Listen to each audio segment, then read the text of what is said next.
2 octobre 2012, 8 h du matin, des policiers de l'IGPN frappent à la porte de policiers de la BAC Nord de Marseille. Ici, on parle d'un potentiel trafic de drogue organisé au sein même de la police. Des policiers accusés de vol, de racket ou même de corruption. Certains passeront plus de 2 mois et demi en détention provisoire au Baumette pour finalement être relâchés. 9 ans plus tard, Cédric Gimnez adapte cette histoire au cinéma dans un film appelé BAC Nord. Et très vite, ce film va dépasser le simple cadre du cinéma. Cette affaire a choqué la France et ce film a participé à la diviser. Récupéré par l'extrême droite, le réalisateur lui-même déplore cette utilisation en la qualifiant de déplorable. Mais comment ce film a-t-il pu être récupéré politiquement? Quels mécanismes de mise en scène ont été utilisés par le réalisateur pour tendre une perche, même involontairement, à tous les racistes? Salut la société, bienvenue dans Plan Fixe, et aujourd'hui, on va parler de BAC Nord.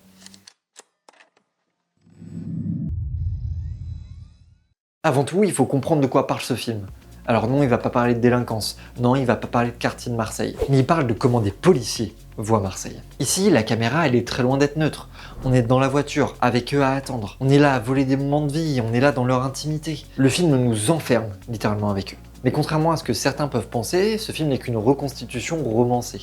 Pas un documentaire qui reprend à la virgule près chaque propos tenu par les policiers, avec le comportement exact qu'ils auraient tenu à ce moment-là. Alors ici, on peut faire une réelle analyse du scénario, comme dans toute fiction. Mais n'oublions pas qu'un film, ça raconte pas que à travers les mots, ça raconte aussi à travers l'image. Alors, il nous a montré quoi le réalisateur? Quand un film nous fait passer autant de temps avec des personnages, on finit par créer une espèce d'attachement. Et ça, même quand les personnages font des choses moralement discutables. Parce que le cinéma, il fait un truc très particulier, il nous permet de comprendre quelqu'un, sans pour autant accepter ce qu'il vient de faire, sans forcément cautionner ce qu'il vient de faire. Alors on comprend les baffes, on comprend qu'il pointe son flingue sur la tête d'un enfant, et on comprend le pétage de plomb. Le film insiste énormément sur leur fatigue, leurs longues heures d'attente, les interventions qui s'enchaînent, la pression qui est constante. Parce que oui, BAC Nord passe une bonne partie de son temps à humaniser ces policiers. On rentre dans leur cadre familial, on a un jeune papa, on a un drogué, on a un flic qui se demande quel est le sens de son métier. Là, on n'a pas des flics parfaits. On a des mecs qui sont totalement dépassés par des événements qui leur tombent sur la gueule. Et c'est quoi qui fatigue tant ces flics? Tout le film tourne autour d'un lieu, les quartiers nord de Marseille. Et le lieu est même quasiment présenté comme un personnage. Que ce soit au son ou à l'image, on est dans une tension permanente quand on vient en parler. Des bruits de scooters incessants, des regards oppressants, des longs ralentis, on a la sensation que le danger il est permanent et qu'il peut venir de n'importe où. Ici on n'est pas dans un point de vue global, on est vraiment dans la vision de ces policiers qui sont en danger dès qu'ils mettent un pied là-bas. Et forcément quand les seules interactions qu'on a avec les habitants, c'est des contrôles, des interventions ou des affrontements, le quartier il est vite réduit à ça aussi. Le film, il montre presque jamais les quartiers nord comme un lieu de vie. On en parle très brièvement avec le cousin de l'indique, on voit l'appartement d'une mère, on voit des familles très rapidement, mais on n'a pas vraiment de vie. À force de voir un lieu qu'à travers des violences, on finit par l'associer très rapidement à un danger. Et ça, c'est exactement ce que vivent les policiers du film. Quand ils arrivent dans les quartiers nord, c'est rarement pour partager un repas avec les habitants. Leur rapport au quartier est presque uniquement construit autour de la confrontation. Et comme on l'a dit, le film il s'arrête au point de vue des policiers. Donc le spectateur, il s'arrête à ça. Et du coup, le film il a reçu pas mal de critiques sur son rapport aux stéréotypes. Le public ne voit que la peur, la menace, l'urgence ou même la violence. Le film il va jamais dire explicitement « ces quartiers sont remplis de criminels ». Par contre, il nous le fait ressentir. Et c'est probablement là que BAC Nord devient dangereux malgré lui. Parce que le problème de BAC Nord, c'est pas seulement ce qu'il montre, c'est ce qu'il nous fait ressentir. Et quand un film nous plonge constamment dans la peur, la violence finit par paraître logique. Plein de fois pendant le film, je me suis surpris à penser « putain, tire qu'on en finisse quoi ». La violence arrive rarement gratuitement. Elle arrive souvent après une montée en tension. Après une violence, une poursuite, après une intervention qui dégénère. Le film construit une situation d'urgence permanente à tel point qu'à un moment, ils commencent à se foutre les uns sur les autres. Les moments de calme sont brefs et on sent bien que la tension les suit même chez eux. Et c'est probablement pour ça que certaines personnes ont défendu certaines scènes très violentes du film. Pas forcément parce qu'ils aiment les violences policières, mais parce que le film les a mis dans une tension émotionnelle où cette violence, elle paraît la seule solution possible. Non, foutre une baffe à un type qui vend illégalement des tortues pour qu'il vide ses poches, c'est pas ok. Et c'est pas non plus justifiable. Par contre, c'est compréhensible vu les éléments qui précèdent cette scène. Des flics qui subissent une énième humiliation et qui doivent gérer des petits délinquants au lieu d'aller à la source du problème. Le problème, c'est que cette logique, c'est aussi celle des personnages. À force d'être enfermés dans des situations de confrontation, les policiers finissent par voir la violence comme quelque chose de normal. Et là, le film fait encore quelque chose d'intéressant. Il montre pas des flics sous forme de monstres, il montre des humains qui sont enfermés dans un engrenage. Il y a une phrase qui est répétée par un des personnages, il est con, voilà, c'est comme ça. Comme pour se déresponsabiliser des violences. La phrase est presque dite automatiquement, comme si ça faisait partie du décor. Car le film dénonce les violences policières, mais ça semble être une habitude pour lui. Ton collègue rouquin, avant-hier il a pris mon cousin. Il a dépouillé, il a frappé, il a tout fait. Ça se fait pas ça. Ben non, ça se fait pas. Qu'est-ce que je te dis, c'est des connards, voilà, c'est comme ça. Et on a même une belle scène de racisme banalisé.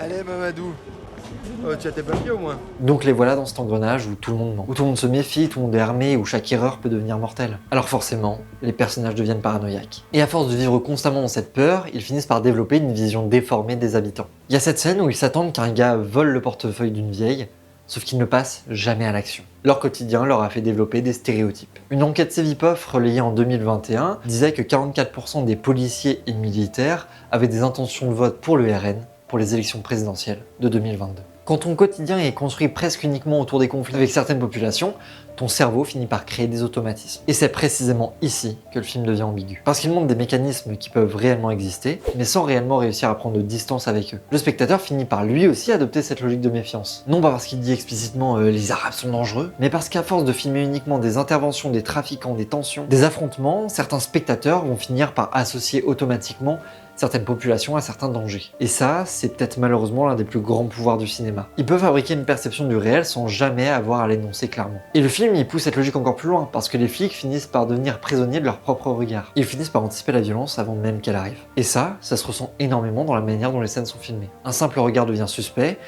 un scooter devient une menace potentielle, un groupe de jeunes devient immédiatement inquiétant. Comme on l'a déjà dit, si certaines interactions avec des populations mènent à un conflit, tu finis par associer ces populations à un potentiel danger. Et ça, pas parce que cette perception serait objectivement vraie, mais parce qu'un être humain construit sa perception du monde à travers ce qu'il voit le plus souvent. Et Bac Nord nous enferme tellement dans cette logique que nous aussi, en tant que spectateurs, on finit parfois par adopter cette lecture.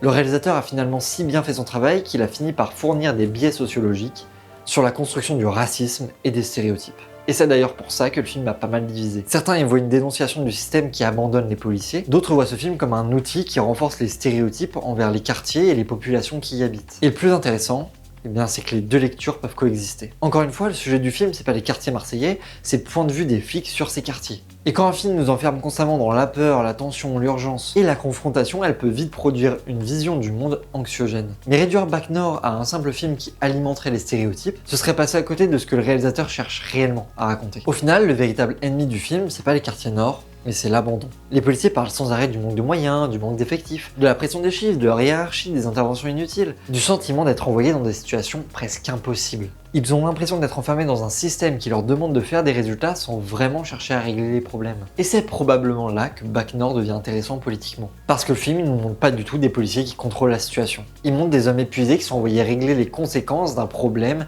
qui les dépasse complètement. Les quartiers nord sont présentés comme des lieux abandonnés par l'État, les policiers aussi. Le problème, c'est un système qui laisse tout le monde se démerder tout seul. Les habitants vivent dans la pauvreté, les trafics, l'abandon et la tension. Et les policiers vivent dans la peur, la fatigue, la pression et une violence qui est presque devenue quotidienne. Les deux finissent par être enfermés dans le même environnement sans vraiment avoir la possibilité d'en sortir. Ils ont un ennemi commun, mais ils sont trop occupés à se taper dessus pour vraiment s'en rendre compte. Et pourtant, on a des scènes de rapprochement. Cette scène super forte où on a les policiers qui chantent avec le gamin dans la voiture. Cette scène humanise tout le monde. Et le film, il montre aussi quelque chose d'assez violent. Tant que les flics produisent des résultats, tout le monde ferme les yeux. Mais dès que l'affaire explose, ils deviennent soudainement les seuls responsables. Petit à petit, les personnages commencent tous à se détruire. Et le plus triste, c'est qu'ils semblent comprendre eux-mêmes qu'ils sont tous en train de sombrer. Leur travail finit par envahir leur vie privée, leur paranoïa les suit partout. En voulant montrer l'abandon, la peur, l'épuisement et les violences systémiques, le film finit par produire un film récupérable politiquement. Une fois qu'un film existe, son réalisateur ne contrôle plus ce que les gens y voient. On demande énormément à la police. Gérer la pauvreté, les trafics, les tensions sociales, les violences, les quartiers abandonnés, les conflits du quotidien. Sauf que la BAC, elle est pas censée régler les problèmes sociaux. Ça, c'est le taf du gouvernement. On utilise la BAC pour résoudre des situations qu'aucune intervention policière ne peut réellement résoudre. Et forcément, quand on demande à des policiers de gérer des problèmes structurels avec uniquement du contrôle, de la pression et des interventions, on finit par créer une machine qui tombe dans le vide. Et c'est probablement pour ça que Bac Nord a autant parlé à une partie des policiers. Parce que derrière le film d'action, il y a vraiment un sentiment de fatigue institutionnelle. Le film, il montre vraiment des hommes qui ont le sentiment d'être utilisés, d'être abandonnés et d'être sacrifiés quand le système a besoin de responsables. Sauf que le trafic de drogue, ça s'arrête pas avec des coups de poing. Les quartiers nord sont présentés comme abandonnés par l'État, la police aussi. Et en fait, c'est comme ça que l'extrême droite a réussi à récupérer cette œuvre, en prenant un point de vue et en le considérant comme omniscient. Parce que Bac Nord, il montre jamais une réalité complète, il montre une réalité vécue. Celle de policiers enfermés dans la peur, la fatigue, la pression et une violence devenue quotidienne. Le problème, c'est qu'à force de rester constamment dans ses regards, le spectateur oublie que ses regards sont limités. L'extrême droite n'a pas récupéré le message du film, il a seulement récupéré ses émotions. Les quartiers filmés comme des zones de guerre, les policiers abandonnés, la sensation de chaos permanent. Et en retirant tout le reste. La critique de l'État, l'abandon social, la pression du chiffre, les policiers broyés par leur propre système. Et là, le film il devient autre chose. Une justification. Voire même un imaginaire politique. Alors qu'au fond, Bac Nord montre une société où absolument personne ne va bien. Tout le monde est enfermé dans le même système, et pourtant, ils sont incapables de voir que le véritable ennemi, c'est sans doute le même. Et c'est sans doute ça la plus grande force, mais aussi le plus grand danger du cinéma. Il peut réussir à nous faire ressentir quelque chose avec énormément de justesse, tout en produisant malgré lui des images qui vont totalement dépasser les intentions du réalisateur. Je le dis aujourd'hui, Bac Nord est un bon film pour ceux qui savent regarder des films. Ce film n'a jamais été fait avec le regard d'un spectateur passager, mais avec celui d'un réalisateur et d'un auteur qui sait écrire des personnages et un point de vue. Et aujourd'hui, d'autres films risquent de subir la même récupération qu'a subi Bac Nord. Il y a un truc que pas mal de gens ont vu, c'est tout ce qui se passe autour de Grim Cujo et du film L'Abandon. La non-compréhension de certaines personnes de comment fonctionne un film, ça c'est un vrai sujet, notamment sur la question du point de vue. Il y a des gens qui regardent un film en se disant juste que pétard, le film il parle de ça, donc forcément le film il est comme ça. Mais un film qui pourrait être problématique, mais qui pourrait exister, et c'est un peu ce qui avait été fait avec la zone d'intérêt, c'est prendre le point de vue de ceux qui sont mauvais. Par exemple, ce qui aurait pu être fait, un jour un film en prenant le point de vue littéralement d'un tueur en série, et donc en gardant son point de vue, en prenant pas un truc omniscient mais en prenant le point de vue du mec, on finit par avoir de l'empathie et fonctionner. En fait ça te raconte quelque chose de par un point de vue. Et du coup choisir des points de vue peut être dangereux, parce que ça montre la réalité du personnage que vous suivez, mais pas une réalité au global. Et ce qui est en train de se passer autour de Grim Cujo, c'est que ce qu'il a raconté, c'est que le réalisateur a eu un point de vue qui met en place un monde qui n'est pas forcément une réalité. Et ça se fait sur beaucoup de films. Et c'est dangereux de laisser n'importe quel point de vue s'exprimer n'importe comment avec des gens qui ne comprennent pas le cinéma. Parce que en réalité, il y aurait même pas de question de attention, il y a ce point de vue là qui est raconté, ou en fait c'est comme ça.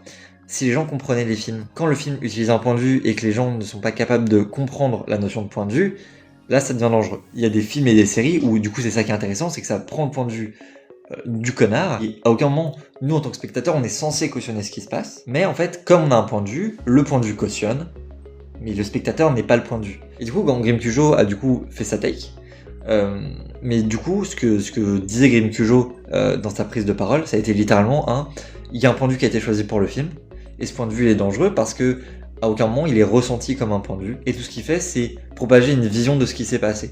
Et ce qui est dangereux c'est à l'approche des élections, parce que le film soit sorti après les élections, et donc qu'il n'y aurait pas eu de biais idéologique, ok, vas-y. Par contre là il sort à une certaine période, où on arrive en 2027, où il y a déjà une montée d'islamophobie en France, c'est un sujet, c'est un problème. C'est pour ça que faut pas juste faire n'importe quoi avec le cinéma. Le cinéma est un moyen d'expression à part entière. Mais du coup, quand Grimm a fait sa take, c'était du coup basé, il avait raison. Mais derrière, ça pose aussi une question sur qui est le public aujourd'hui du cinéma. Et est-ce que les gens comprennent le cinéma? Les gens regardent des films en disant qu'ils sont apolitiques, qu'il n'y a pas de point de vue, qu'au final on peut séparer l'homme de l'artiste. Sauf que non. Parce que quand quelqu'un fait un film, il met une part de lui. C'est-à-dire qu'il raconte une réalité, sa réalité, et à sa manière. Donc un film, c'est un moyen de s'exprimer sur un sujet. Et ça va constamment traiter un sujet. Donc tu peux pas dire qu'un film n'est pas politique, tu peux pas dire qu'un film ne prend pas de point de vue, tu peux pas dire qu'un film ne raconte pas quelque chose. Et le fait que beaucoup de personnes détachent les films de ça, bah c'est problématique. Et même les films les plus cons, les Fast and Furious, les Avengers, il y a une morale derrière. Et s'il y a une morale, c'est-à-dire qu'il y a quelque chose qui a voulu être raconté, que l'auteur a voulu mettre quelque chose de lui dedans. Par exemple, quand on va voir les frères Russo qui sont devenus parents, et bah oui, dans Avengers Endgame, t'as Tony Stark qui a un enfant, et en fait il parle de la parentalité et de la responsabilité qu'il y a derrière. Le film raconte quelque chose et a des sous-sujets. Moi je n'ai pas encore vu L'Abandon, mais du coup je compte le voir pour vraiment comprendre ce qu'a partagé Grimm, qui est un avis sur un film. Et c'est normal d'avoir un avis sur un film, parce que je pense que ce qui s'est passé, c'est comme ce qui s'est passé avec Bac Nord. Un film bourré de bonnes intentions, mais qui, de par un choix de point de vue un peu bancal, et surtout le fait d'avoir seulement choisi un point de vue et pas avoir pris quelque chose d'omniscient, voilà, parce que je pense qu'on est tous d'accord pour dire que ce qu'a subi Samuel Paty, c'est une horreur. On est tous d'accord pour dire que le rapport à la laïcité est une vraie question en France, notamment avec les élections qui arrivent. Mais par contre, le film a un lien par rapport au choix de qu'est-ce qui est écrit, mais par rapport au point de vue, par rapport à ce qu'il a envie de raconter, il n'a rien à voir avec l'histoire de base.